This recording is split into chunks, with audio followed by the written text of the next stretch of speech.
Hello everyone, welcome back to my channel Love for Journalism or Love for Journalism with Sonia Mani রবিবার ঠিক রাত 9টার সঙ্গে তোমরা।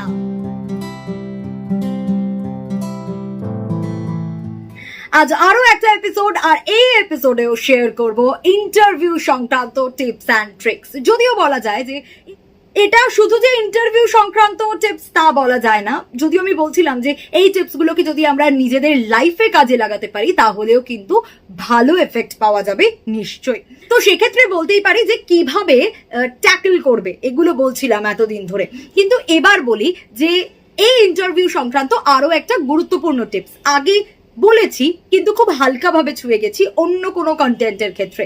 এবার একদম স্পষ্ট করে তোমাদের বলি যে এটার একটা আলাদা এপিসোড তোমরা পাবে ডেফিনেটলি, যেখানে আমি একদম কি অ্যাটায়ার কি না কি সব কিছু বলেছি, কিন্তু এখানে জাস্ট ইন্টারভিউয়ের ক্ষেত্রে যেটুকু প্রয়োজন সেটা ভালো করে বলে রাখছি। অবশ্যই আমি চেষ্টা করবো যে ডেসক্রিপশন বক্সে ওই আগের ভিডিওর লিঙ্কটা যাতে দিয়ে দেওয়া যায়, তাতে তোমাদের সুবিধে হবে। তো একটু বলে নি যে কি ড্রেস পরবে, কিভাবে যাবে, এটাও কিন্তু একটা বড় বড় বড় পয়েন্ট, মাথায় এটা রাখতে হবে। আজকে আমি একেবারে কোনো কথা না বাড়িয়ে সরাসরি আলোচনাটাতেই চলে এলাম, শেয়ার করার জন্য যে টিপস অ্যান্ড ট্রিক্সটা সেটাতেই ঢুকে গেলাম। বাকিটা পরে বলছি, তার কারণ তোমাদেরকে আরো অনেকটা থ্যাংক ইউ বলা বাকি রয়েছে। কিন্তু তার আগে বলি যে কি পড়ে যাবে, এটা একটা বড় বিষয়, এটা অলওয়েজ মাথায় রাখতে হবে। দেখো ফর্মাল সেটা তো হবে, কিন্তু ইন্টারভিউ এর দিন মানে সবকিছুর টেনশনে আমি ভুলে গেছি যে আসলে আমি কি জামা পরে যাব, আসলে আমার কি জামা পরার কথা, কোন জামাটা আমাকে স্যুট করবে। আমি ইন্টারভিউ এর দিন সকাল থেকে একেবারে সেই সব জামা একে একে আয়নার সামনে পরে পরে দেখছি, আমার মনে হচ্ছে না এই জামাটা ভালো লাগছে না, চলো আরেকটা জামা বের করে দেখা যাক। আমার অগাধ জামা, প্রচুর জামা রয়েছে।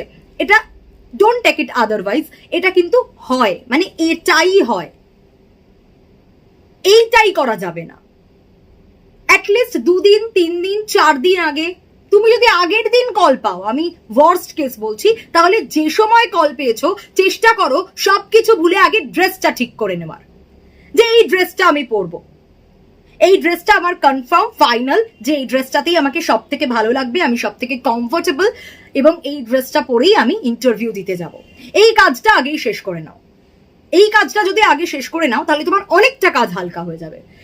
ইন্টারভিউয়ের দিনটা তুমি রিল্যাক্স করতে পারবে, যে অ্যাটলিস্ট তোমার জামা কাপড় সাজগোজের জন্য প্রচুর টাইম চলে যাবে না, এবং তুমি কি জামা পরছো সেটা খুব খুব ইম্পর্টেন্ট। তোমার অ্যাটায়ার একদম ঠিকঠাক হতে হবে। ফর্মাল তো বটেই, তুমি যখন ইন্টারভিউয়ারের রুমে ঢুকছো ইন্টারভিউ দেওয়ার জন্য তখন কিন্তু তারা তোমাকে দেখছেন, ওটা কিন্তু মানে ফার্স্ট তোমাকে দেখা আমি ধরে নিলাম। তো কথাতেই আছে পেহলে দর্শনধারী বাদ মে গুণ বিচারি। তো এই বিষয়টা মাথায় রাখতে হবে যে দর্শনটা কেমন হলো।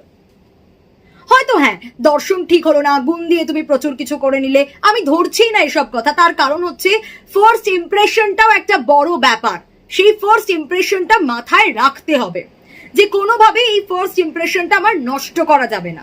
এর আগে যে যে টিপসগুলো দিয়েছি সেগুলো তো মেনটেন করবেই, তার সঙ্গে অবশ্যই এটাকেও মেনটেন করতে হবে। You have to maintain this, না হলে অনেকটা গন্ডগোল হলেও হয়ে যেতে পারে। তো কি ড্রেস পরছি, কিভাবে যাচ্ছি, হাঁটা চলা কথা বলা সব কিছু আগের দিন বলছিলাম না, একটা প্যাকেজ। ইন্টারভিউ হচ্ছে একটা প্যাকেজ, সেই প্যাকেজটা ফুলফিল করতে হবে, তারপরেই নেক্সট স্টেপটা। তো অবশ্যই এই ব্যাপারটা মাথায় রাখতে হবে, খুব ওভার মেকআপ, খুব মানে বেশি সাজগোজ না, এবং একেবারেও নয় এটাও নয়, সবকিছু মিলিয়ে খুব আই সুদিং একটা ব্যাপার থাকতে হবে। এটা মাথায় রাখতে হবে যে আমার সাজগোজ পোশাক আশাক সবকিছুর মধ্যে যেন খুব বেশি ঝকমকি ব্যাপারটা না থাকে, চকচকে ব্যাপারটা না থাকে, ঝকঝকে ব্যাপারটা নয়, ঝকঝকে কিন্তু সেটা আই সুদিং হতে হবে, সুন্দর, যাতে দেখে উল্টো দিকের মানুষটা তুমি হাসি দেওয়ার আগেই বা তুমি স্মাইল করার আগেই সেই উল্টো দিকের মানুষটার থেকে একটা স্মাইল তুমি পেয়ে যাচ্ছ, যেটা তোমাকে একটা বাড়তি কনফিডেন্স দিচ্ছে। কারণ অবশ্যই তুমি কিভাবে আছো, তোমার সাজ পোশাক চলা বলাটা তো পরে, তোমার সাজ পোশাক চলাফেরা সেগুলো কিন্তু দেখতে পাচ্ছে ইন্টারভিউয়ার যখন তুমি ঢুকছো রুমে। সো এটা মাথায় রাখতে হবে খুব বেশি করে, এবং কিভাবে কোন ড্রেস পরবে, কিভাবে যাবে, সেই সব কিছু নিয়ে একটা এপিসোড আগে করা আছে, সেই এপিসোডটা অবশ্যই তোমরা দেখতে পারো। তো এটা মাথায় রাখতেই হবে। এই ভিডিওটা আর বড় করব না। যদি এই ভিডিওটা ভালো লাগে তাহলে please do like, comment, share and subscribe করতে ভুলো না। লাভ ফর জার্নালিজম উইথ সোনিয়ার সঙ্গে থেকো, পাশে থেকো, কারণ তোমরাই আমার স্ট্রেংথ। আর ধীরে ধীরে এই যে লাভ ফর জার্নালিজম পরিবার বাড়ছে, এটাই আমার কাছে অনেক পাওয়া। তাই অবশ্যই এখন লাভ ফর জার্নালিজম সবার জন্য, প্রত্যেকে প্লিজ নিজেদের ফ্যামিলি মেম্বার্স, ফ্রেন্ডসদের বলো সাবস্ক্রাইব করার জন্য, পাশে থাকার জন্য, এবং অবশ্যই তাদেরও যদি কোনো কোয়েশ্চেন থাকে অবশ্যই সেই কোয়েশ্চেন তারা করতে পারে, আমি নিশ্চয়ই আনসার দেব।